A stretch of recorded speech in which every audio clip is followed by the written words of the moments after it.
All right, everybody, and welcome to another episode of your favorite podcast, the XCFL Hitstick podcast. My co-host, Brent, how you doing today? Doing great. Awesome. Can't wait for the show. We are jam-packed. Brent, what do we have in store for the people today? Well, we got a kind of a packed show here. We got two guests. We're going to have our boy Chad on. Everyone knows that idiot. And then second is going to be Dan. You guys haven't heard him on the show yet, but I guarantee you're going to enjoy it. After that, we're going to do a little housekeeping. Been a while since we went over the rules. I know it's boring. No one wants to do it, but we don't care what you think. And then after that, we'll go over the divisions and stuff real quick, talk about maybe a little bit of playoffs, do a little bit of prospects from the draft, whatever comes to mind. Hey, absolutely. We got a ton planned for you guys. It should be an exciting show. Make sure you stay tuned and listen to the whole thing. With that being said, let's get right into it. All right, we're going to go over and start with our first segment of the show, and it is a brand new segment here. So we're going to get the show started off with a big bang and introduce everybody to the one and only Mike Chadwick. Chad, how you doing? What up? What up? Great. So this is going to be, Chad's going to be taking part in our new segment, and it's going to be called Chillin with Chad. For those of you who don't know, Chad is our loudmouth owner of the New York Giants, the New York Football Giants, and man, is he off to a hot start and letting everybody know about it. Chad, thoughts on your season so far? I mean, playing good. Beating the shit out of some teams, and I just blanked the Skins. Everyone had me losing that game, so you guys can all fuck off. Oh, okay. So you're currently sitting at 7-3. 8-3, but 8-3. Sorry. So how do you plan? How do you plan to screw the rest of the season up? I don't actually. Oh, okay. I got Doss coming up next. There's he's a loss. Take it in the ass. Nah, he's getting fucked real hard. And then after that, just cakewalk. Oh wow, a cakewalk! We got a bunch of division games left. All right, so let's. I already beat my division. All right, so let's go ahead here. So a couple weeks ago, I think it was 2 games ago, you had to go autopilot when your Giants traveled to take on Andrew and his 49ers. Andrew beat your CPU pretty easily. Do you have anything you'd like to say to Andrew? And would this result have been different if you guys would have actually played instead of him playing your computer? Hell yeah! If he played me, I'm smoking him. And I want him to know that I'll see his bitch ass in the playoffs, and I'll blow him out of the water. And I'm fucking running the score up. Oh, Brent, I'm blanking him just like he did to Jack. Brent, what are your Pussy. thoughts? What are your thoughts on? Go eat your fucking dog bones. I think he should turn down the fucking football in the background or whatever it is that I heard outburst a couple times. Get rid of the background noise. Oh God, I think he's watching his beloved Yankees. So let's move on here. So we have a new Rams owner, Justin. You guys have had a few back and forths in chat so far, all friendly, obviously. He most recently referred to you and your Coast Guard buddies as the Puddle Patrol. What's your thoughts on the new Rams owner so far? The only puddle I'm patrolling is his mother's. That's all I have to say on that. Oh yeah, did you happen to catch his game against the Saints on our live broadcast? Yeah, I fucking did. It was the fucking worst game I've ever seen in my life. Weren't very impressed? Nah. Okay, Justin, hope you're listening. Brent, do you have anything you'd like to ask Chad before I get to my last question? Yeah, I'm quite interested in his Hall of Fame campaign. As many of you know, we're redoing the Hall of Fame. Just too many members were getting in there. So Chad went with a little bit of a aggressive campaign where if you don't vote for him, he's actually going to fuck your dad. And I just wanted to know what sparked that. Vote for Dad, I'll bang your dad. I mean, vote for Chad, I'll bang your dad. There you go. Oh, I don't know. You know, I'm sure you don't want your dad banged by me. So if you don't, you're going to vote for me. That's pretty accurate. Some would say, this is about a Madden 17 voting. And some would say your Madden 17 was a complete failure because your computer actually won more games than you did. So do you actually think you deserve to be in the Madden 17 XCFL Hall of Fame? Yeah, I live in the present, not the past. But Madden 17 was in the past. Fuck Madden 17. Okay, just clarifying. Okay, so one more. We got another vocal member, Coach Boone. He's much better than you at Madden. He has been in the past. But he's been calling you out in chat a lot. He really wants a shot playing you. Walk us through how a game between you and Boone would go. How would your players play? Who would score touchdowns? All that. Well, Boone's all air raid offense. Yes. So, and you know my fucking defense is turnover city. So I could see him throwing at least like 5 picks. If he tries to run the ball, he's fumbling. Oh. I mean, Landon will just lay everyone out. So, The NYPD. fucked. The NYPD, right? yeah, exactly. Oh, God. Whoop whoop. Was that a siren? Yeah. Oh, okay. Just That's my making sure. impersonation. Oh, nice. Not bad. Not bad. Any other members you want to call out right now before we let you go? Oh, let me think here. Yeah, the Dolphins guy. Dolphins guy. Uh-oh. What about Dolphins? What about Fabulos? Call him out. He's been talking a lot of shit in the chat. Oh, And yeah? I just wanted to know. I just wanted to see who Daddy is. And it's me, Chatty Daddy. All right, moving on to our next segment of the Hitstick podcast here. We're going to go ahead and break down the standings throughout our XCFL. We're going to start in the AFC, see how the teams are stacking up here. Brent, let's go ahead and start with your division, the AFC North. What's your take on that division so far? Big Bears at the top. Cleveland Browns 8-3, baby. We had a little bit of a slump though. I was 7-0 for a while. Jim's been catching up, man. He's only 2 games back now after I had a 3-game slide. Jim's been working his tail off to get back into this thing. Then we got the Ravens. He's at 5-6. He's still kind of in it. Michael's been doing real well this season.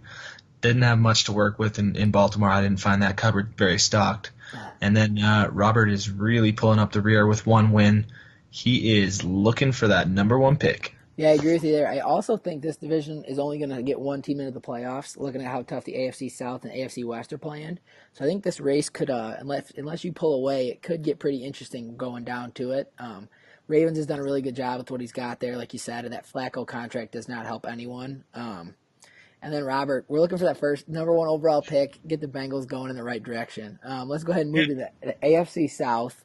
This division's been tough. I'll kind of start here. You know, Dan's there with the Jags. The Jags have a ton of talent. I think we all saw that right from the beginning. We just knew he needed a quarterback, and it seems like he found one in Connor Cook, the young guy from Michigan State. You know, we got the Texans right behind him. Boone, always competitive. He's got a quarterback he likes in Deshaun Watson. And then you got, you know, Coach Yost there with the Titans 6-5, and then Sean, who is kind of the same story as Baltimore and the Bengals. Not a lot of talent on the roster, but he's got some young guys to work with, and I think just like last cycle of Madden, Sean's going to build up that defense, and they'll be sitting pretty come season 4, season 5 of Madden 18. Yeah, I mean, contrary to popular belief, I'm actually going to disagree with you here. I don't think Connor Cook is his quarterback. I think Leonard Fournette is pulling all the weight there. Connor Cook played me a couple weeks ago, and man, he sucked. He was missing some throws. Luckily for Dan, Kaiser sucked that game too. Yeah. And then the one other note I will say is the Titans, Coach Yost, has been working his tail off to get back into this. He had a terrible start to the season. He's right there in the race again. Oh, absolutely. Let's go ahead and slide to the AFC East. This division, they're struggling. The team with the lead, we got the Dolphins and the Bills at 4-7. Our original predictions, actually, we had the division winner getting 7 wins, so we're kind of right on there. We're pretty good at this. What's your take on the AFC East? Geez, I don't even know, man. Like, do we have? What can you say? They all suck. I mean, I'm sorry, guys, but come on. You know, Dave, you guys are playing each other. I mean, you're playing weak opponents, and you still can't manage to get wins. And you would have thought that the Patriots might be able to pull away just based on the skill of that team, but Rob Gronkowski just got suspended for 6 games. So yeah, and I mean, the Dolphins had a lot of injuries early on, and I believe the Dolphins and Bills swapped quarterbacks, didn't they? Tannehill and Tyrod. But the Dolphins getting all those players back from injury, I could see them make a little run, maybe get above 500. That'd be ideal. And then, you know, Dave with the Jets makes it sound like he's out of the race, but you know he is right smack dab in the middle. He could come away with the AFC East championship. Yeah, damn right he is. The one thing I will say, though, is the Bills are going to win that division because we got a joint practice going on tomorrow. Uh-oh. I'm going to teach them a thing or two, so watch out. Little insider information. All right, let's go over to the crazy loaded talent AFC West. You know, I mean, if the Broncos were in the AFC East, they'd be in first place, but they're not. They're in fourth in this division. What's your take on Coach Dawson and his Raiders? I like to see this out of Oakland. Dawson's guys always put the hard work in. Started struggling near the end of 17 there, but it looks like he's hitting the ground hard with Madden 18 again. Hard work pays off, guys. And then don't forget about the Chiefs right behind him. Only one game. I believe they actually played tonight. I don't know what the score of that is. That won't be updated in our standings yet. But that's a huge game. Yeah, both of those teams have been playing very well. Dawson's got that run game going with Darius Jackson. And then the Chiefs' defensive line, if it wasn't for all these penalties he was having, he could easily be sitting there with two losses, one loss maybe. But he leads the XCFL in penalties, which doesn't help. We got a new Chargers owner mid-season, Cortez Hartless. And then he's turned them around. He's won 2 straight, and I know he's got a game, I think, against the Cowboys coming up here. And he could be right back in it, sitting there with 7 wins. Who knows? All right, let's go ahead and slide over to the NFC standings. We'll start with the NFC North, my division. We're struggling as well. We only got one team above 500 at the moment. It's Bano Jr. and the Vikings at 6-5. I'm sitting right below him. I just lost to him, actually, so now I'm at 5-6. We got Bano's dad, Al, actually, as the Packers sitting there at 4-7, and then a brand new Bears owner. They've kind of been a revolving door through Madden 18, but Kenny took him on. He got his first win, his first game with them, and he's looking to make a run and take the division crown. What's your take on the North? Yeah, I think Chad's controlling all 4 of these teams with that win total. I agree with you. We've been struggling this year, man. We've been beating each other up, but we do all still play each other one more time before the season's over, so this division race could go down to the wire, and I'm for sure only one team's getting in from the NFC North. Yeah, that's the key, man. You guys, I mean, it's a brand new lease on life right now. You go out there, win your last couple games, and you get in. Absolutely. Let's go to the NFC North, or NFC South. Go ahead and break that division down for me. Yeah, so this is a pretty good race, actually, we've got going here. We got 1-8-3, which is RV, controlling the Bucks, my favorite team. Like to see them doing well, even if I'm not controlling them. After that, we got the Falcons and the Panthers coming in with 7 wins. Brian, the Falcons owner, has been doing a great job on the game day broadcast as well as on the field, obviously, with his win total.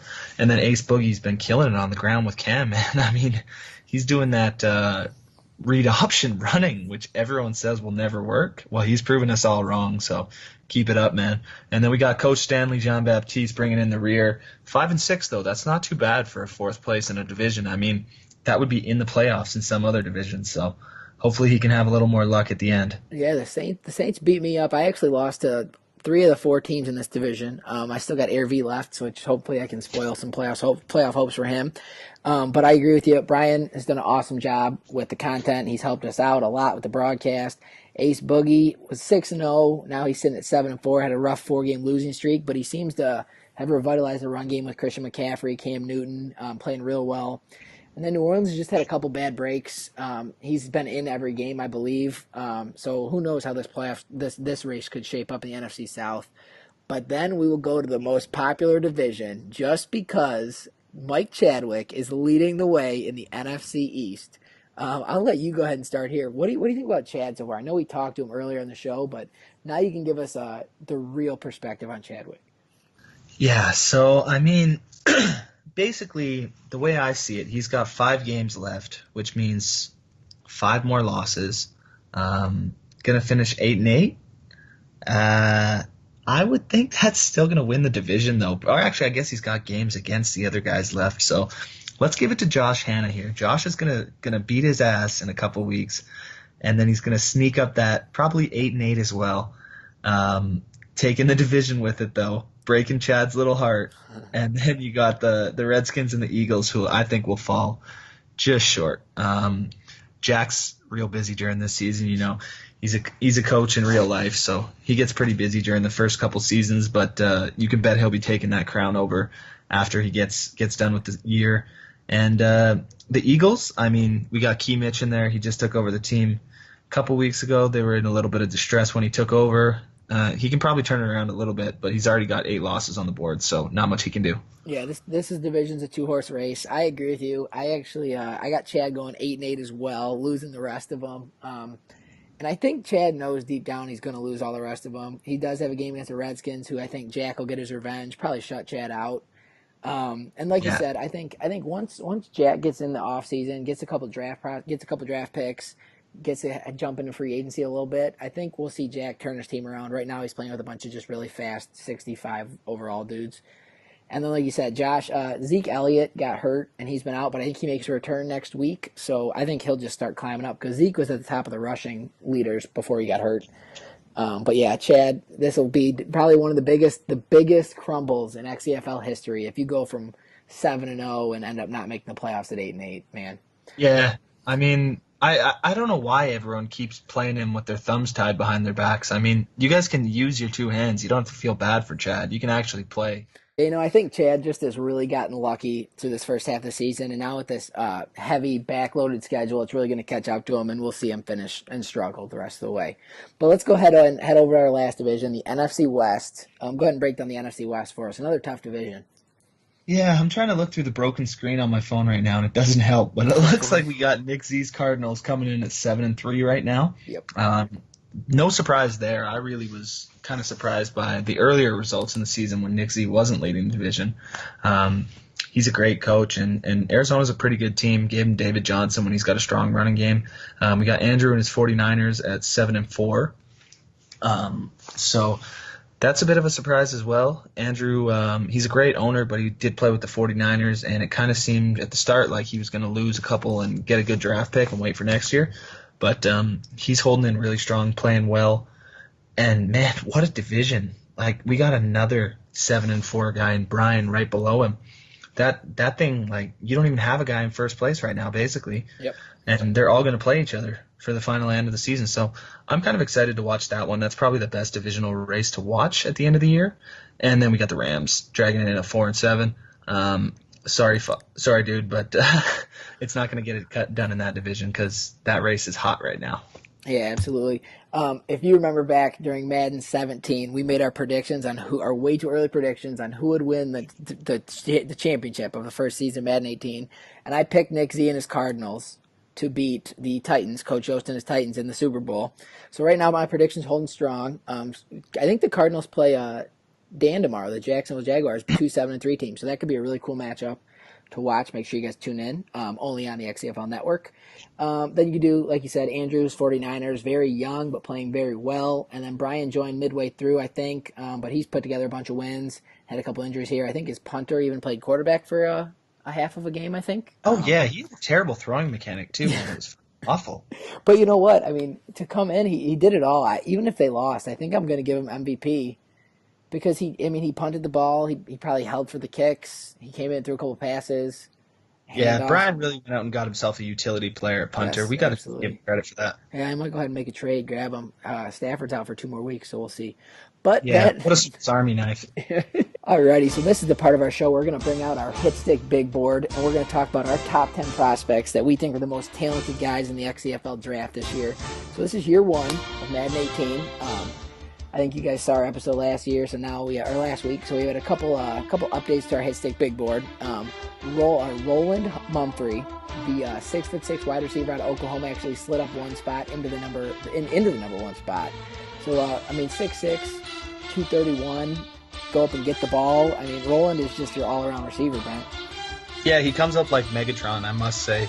The only thing I would say is, Nick, please don't draft him because we don't need you ruining his career. Anyone good like that who goes to the Lions retires early. So, I'm gonna a little sleeper pick here. I'm gonna say Dave with the Jets is gonna go ahead and take Roland just because you know how Dave likes his young receivers. Yeah, I'm gonna see Davey, no matter where he's at in the draft, he's gonna try to make a play for Roland here and really make him into the next Jacoby Askew. Yeah, Jacoby Askew too would be nasty. Yeah, especially if he gets in the first season, man. Yeah, it'll be curious to see what Roland runs in the 40. Because at 6'6", 230, I mean, if he can put together anything decent, he can just be an absolute cheat code. Yeah. I mean, he needs the speed, but if that comes along, then don't even worry about the rest. Oh, absolutely. Okay, so we'll slide to number 2, the free safety, the hard-hitting free safety out of Nebraska, Tremonde Franklin. What a name, huh? Yeah, I mean, I can't wait to just scream it at my TV when he breaks some backs and makes people fumble on the Browns jersey. So you're going to draft Tremonde at number 2? Yeah, absolutely. I know if there's anything that I like to do as a skilled owner, I like to climb all the way up the draft board and take a free safety. Jamal Adams, right? Yeah, exactly. I mean, what a waste of a fucking pick, man. Tremonde is one of our 2 free safeties in our top 6 players. So Yeah, I mean, they're very talented, but you shouldn't be taking a free safety that early. You can get them in like the 5th round of Madden drafts. Absolutely, all about value. Might be one of the top 10 players, but who knows where he'll fall. So this next guy, right outside linebacker out of Wisconsin, Ellis McMillan, not getting confused with Jim McMillan, who's our commissioner. They're not related. This is a prototype outside linebacker that can play in a 3-4. He can rush the passer. He can play in a 4-3. He can drop back in coverage. Hard hitter. Great block shed. Ellis, we got one of our 2 guys from Wisconsin in our top 10 here. But I could see Ellis climbing up the rankings here and being one of the top picks in the draft, especially with no big name quarterbacks. Yeah, I'm kind of surprised he's not a punter, actually. He sounds Australian. Already, sorry, maybe choking my water there. Didn't see that one coming. Obviously, this is not rehearsed. Let's go ahead to number 4. This is an interesting prospect. Jamal Perkins actually was at Oklahoma. Week 2 of the football season, got asked to leave for a drug charge, and he announced that he will still be attending the XCFL draft and still plans to get picked. Talent-wise, absolutely a monster. 6'7", almost 300 pounds, but it's that character issues, you know. I mean, this is Madden. Who cares, man? Yeah. Just if he's athletic, you might as well take him. Nothing happens once they draft on your team, man. Well, we'll see where Jamal Perkins falls in this draft. We'll go to our first cornerback, probably one of the most important positions in the XCFL, lockdown corner, Jimmy Ivey out of Florida State. Call me poison. Dude, Florida State puts out a lot of top corners. So I think Jimmy just falls right in line. Another lockdown corner could really help a team out. You got to play 2 of them, and especially if you got to go out and stop these top receivers. Sits 5'10", 186 pounds. We'll see what Jimmy can do. One of our 2 corners in our top 10 here. Yeah, he's going to be exciting. I wish I could get him, but I won't be allowed to get a pick in the top 10. So. All right, so we're going to go with this next guy. He's number 6. Casey Boyce out of Penn State. So Boyce is more of an outside linebacker, hybrid type player. He's 6'4", 210 pounds. And this guy absolutely just lays the wood. Just a monster. And I think anyone would be excited to draft him, including Jack, who will probably take him, actually. Yeah, next. All right, we'll go to our first offensive lineman of the entire thing, Russell Felix out of Wisconsin, the right tackle. What's your take on my man Russ here? I think the 2 first names are fitting, man, because he's the size of 2 regular humans. Yeah, 6'5", 316. Yeah, I like this. He's a big boy. He'd fit perfect on my O-line. I'd stick him, right between Joe Thomas and Kevin Zeitler, and I would let him just push the line. There you go. Absolutely. Russell will be a great fit. O-line's important, especially having depth at O-line this year. We're going to go to our middle linebacker from Pitt here, Trenton Morgan. Madden has him ranked as a number 2 middle linebacker, but I actually have him ahead of Chandler West, the guy out of Clemson. Morgan fits the bill, more of a prototype middle linebacker, hit power, sure tackler, going to make any team very, very happy, holding down the middle of the field. Yeah, this would be an important pick. Middle linebacker makes a huge difference on a team. A lot of guys don't like to take it because it's not one of the sexy positions that make a turnover generally, like a corner or an end getting the sack. But, man, does having a good middle linebacker sitting right in the middle make a huge difference. They can stop the run, stop the pass. They do everything. I couldn't agree more, especially this Madden. I feel like you can kind of make it work with speed on offense, if you have a fast receiver, if you have a fast running back. But on defense, you need those guys to have a little bit of the skills, the awareness, the play recognition, good block shed. And middle linebacker, middle of the field, like you said, most important, especially this Madden where we're not really seeing many guys use that dime and nickel packages because it is so easy to run on them. But let's go ahead and slide. We got 2 guys left. Number 9, cornerback out of Oklahoma, Jacoby McGowan. McGowan is another one of those guys. He's an absolute lockdown corner, 6 feet tall, 205 pounds. Just as good a man as he is in zone. In my opinion, rivaling Ivy for that number 1 spot. They could alternate either way, and I think he'll go a lot higher than 9 just because, like we said, corner is so important in Madden. How tall did you say he was? 6 feet tall. Oh, I thought you said 6'4" for a second. I was about to say, Jack, you could trade your whole team, Jack, for that, but Never mind. 6 feet tall. All right, we'll go to our last guy, Tyus Caldwell, the wide receiver out of the Alabama University of Alabama. Tyus, 6'1", 224. He's a solid dude. A- spectacular catch, B+ catching, B+ route running. In my opinion, Tyus is, other than rolling because he's 6'6", Tyus is one of the most talented players pound for pound in the draft. Just recently in the news articles, I think he had 260 yards receiving in his last game. Anyone who can receive 260 yards is a stud in my opinion. Yeah, he's going to be wild. Let's wait and see for the speed here. But when the combine results come out, if he's fast, forget about it. He'll be the top guy. Absolutely, he'll shoot up draft boards. But this does it for our Hitstick Big Board. Make sure you guys follow along for all your draft coverage here. And we are gonna go to our next segment. Oh, what a good segment! And here comes Dan with some Southern country lovin', y'all. All right, everybody. This is our new segment on our Hitstick podcast. One of our two new segments. We got the Chillin with Chad, and now we got some Southern country lovin' with Dan Whitehead here. Dan, how you doing today? Great. You? Not too bad at all. We're excited to have you on. Excited to get this little segment going.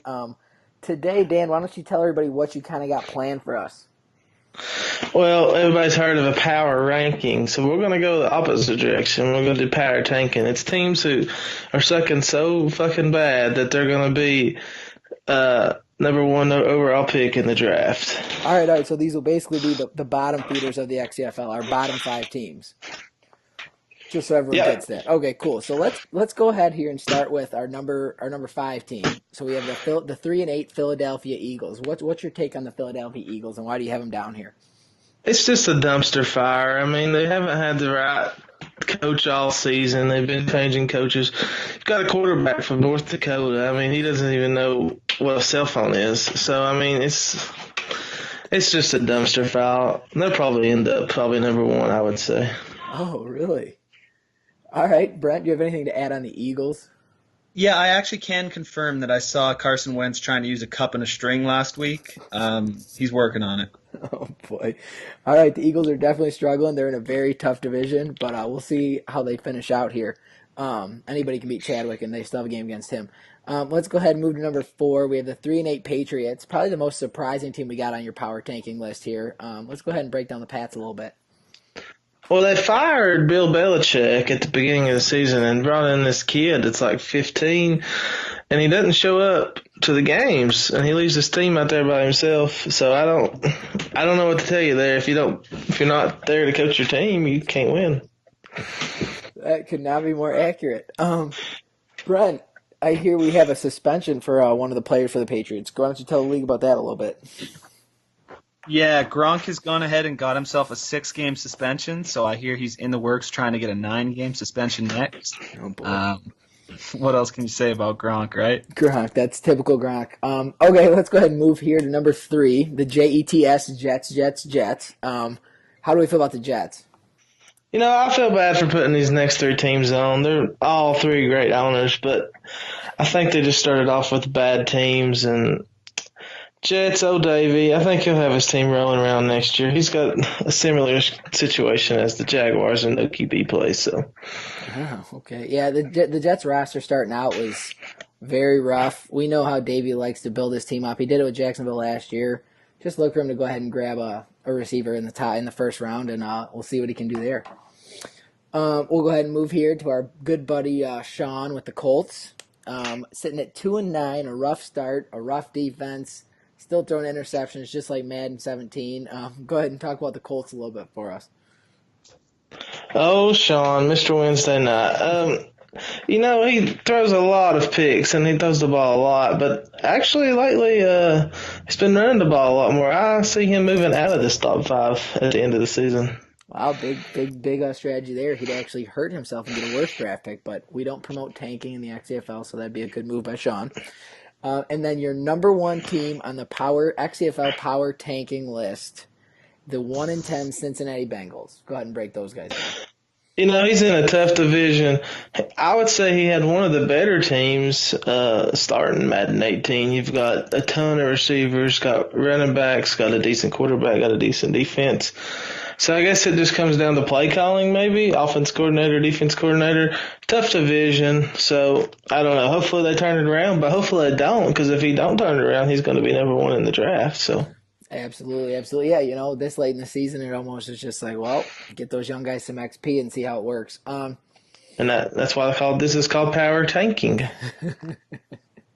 There we go. Well, Dan, we really thank you for coming on. We appreciate that. We're looking to make this a weekly segment, get you on here more often. A little different thing each time for the XCFL fans, but thanks for coming on, man. We really appreciate it.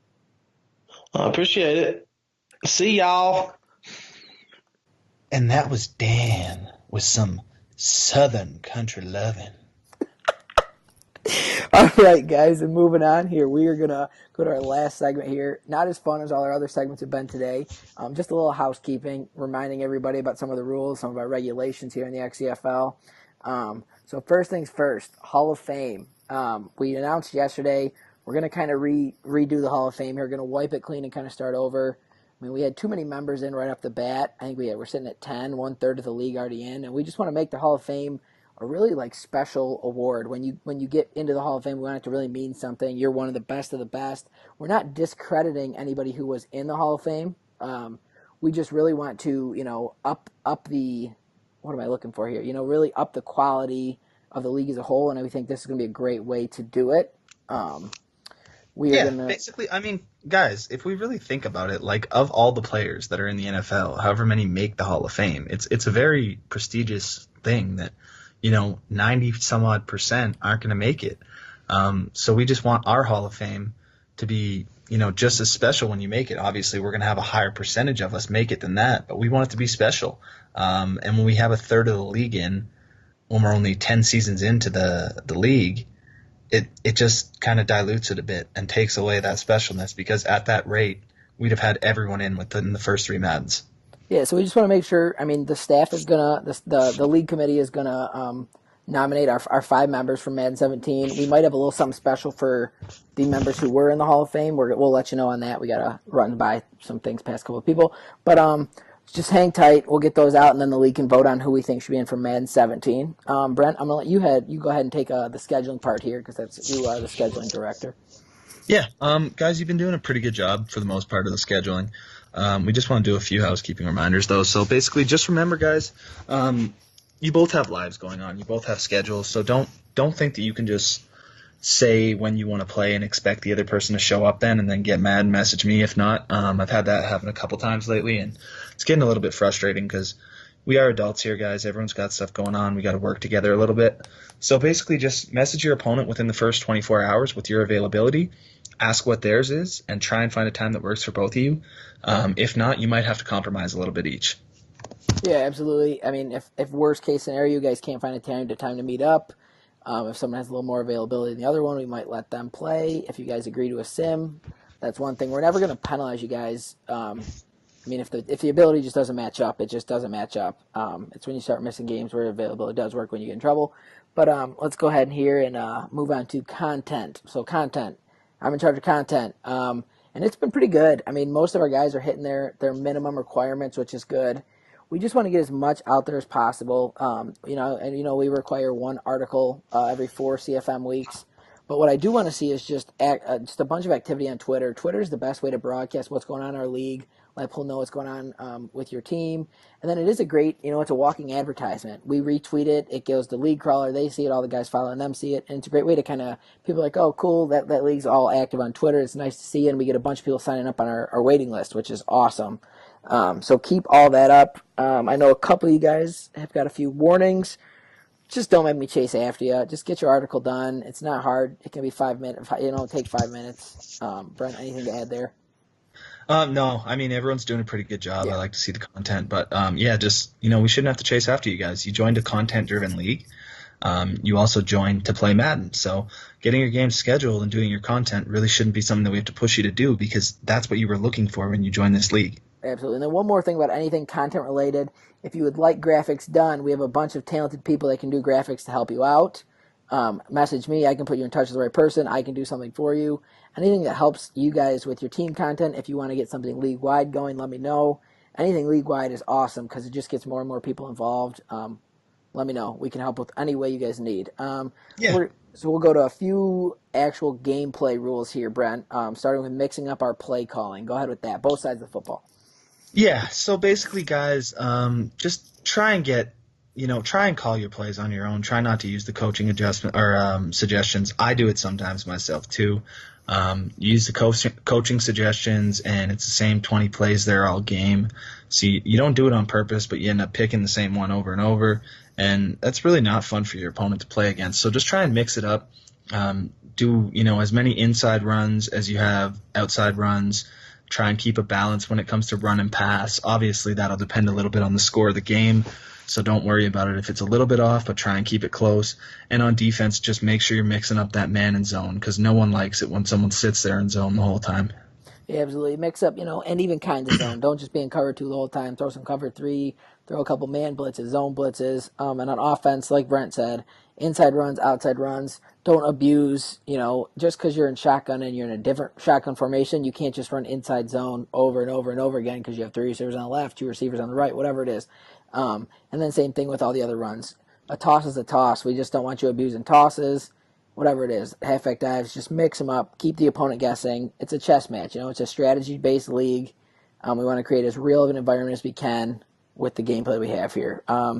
Yeah, and you got like 300 plays in your playbook, guys. Like just short of that. So it really should not be difficult when you're running about 100 plays per game at the most. It shouldn't be hard to not use a play more than 2 times a game. Yeah, absolutely. All right, well, Brent, anything else to add there? No, that just about does it. I've noticed a couple people doing quick snaps. That's an easy thing to clean up. Just remember, if you make an adjustment on offense, you have to give the other person a couple seconds to make their adjustment as well. The only time I really tend to see it is if someone wants to change from the left to the right or the right to the left because they see a hole, they get excited and snap it right away. You can't do that, guys. If you make a change, the defense is allowed to make a change. Just keep that in mind. Absolutely. That's a big one. Well, guys, that's all we got for you today. Thanks to our guests, Dan and Michael Chadwick, for getting on, head of the Puddle Patrol. We really appreciate you guys tuning in and listening. We do the show for you guys. We want any suggestions, anyone who wants to get on the show, shoot us a message. We're always looking for more guests. If you have any ideas on segments, let us know.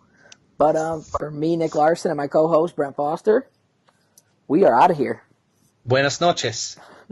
I can't stop.